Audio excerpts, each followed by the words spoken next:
नमस्कार मित्रों, सुदामा श्री कृष्ण के बाल सखा थे। दोनों ने गुरुकुल में एक साथ शिक्षा ली थी। सुदामा बेहद ही गरीब ब्राह्मण थे। उन्हें खाने के लिए भिक्षा का सहारा लेना पड़ता था। क्योंकि वह सच्चे ब्राह्मण थे, इसलिए वह केवल 5 घरों से ही दिन भर में भिक्षा मांगा करते थे। जितना मिलता उसी में अपना और परिवार का भरण पोषण किया करते थे। यह भिक्षा उनके लिए पर्याप्त नहीं था, अर्थात उनका और परिवार का पेट ठीक प्रकार से नहीं भर पाता था। इसी भिक्षा से अतिथि सत्कार भी हुआ करता था। सुदामा की पत्नी को यह ज्ञात था कि श्री कृष्ण द्वारिका के महाराजा हैं।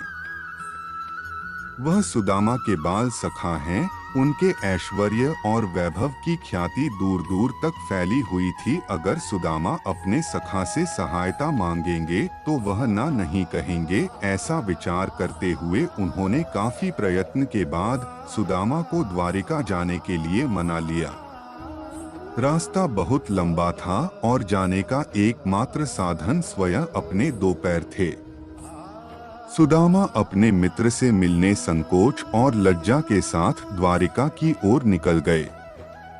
काफी दूर चलने के बाद उन्हें रास्ते में मुरारी से भेंट हुई। उसके पास एक बैलगाड़ी थी जिस पर व्यापार के लिए खूब सारा माल लगा हुआ था। मुरारी ने सुदामा को अपने साथ द्वारिका चलने के लिए मना लिया। दोनों बैलगाड़ी पर सवार होकर द्वारिका की ओर चलने लगे। रास्ते भर मित्र की भांति मुरारी सुदामा के साथ हंसी ठिठोली करता रहा।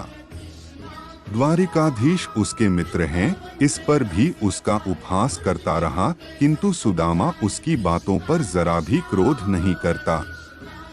द्वारिका के निकट पहुंचकर मुरारी ने अपनी बैलगाड़ी प्राचीन मंदिर के पीछे रोक लिया और सुदामा को कहा, विप्रवर, अब आपकी और मेरी राह अलग है। अब आप द्वारिका प्रस्थान कीजिए और मैं अपने व्यापार के लिए आगे बढ़ूं।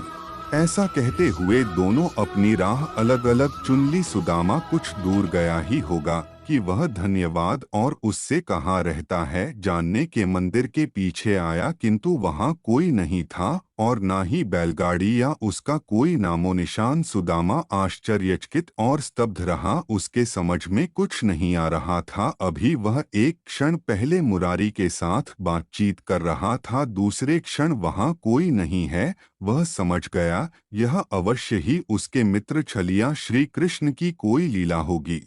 वास्तव में ऐसा ही था।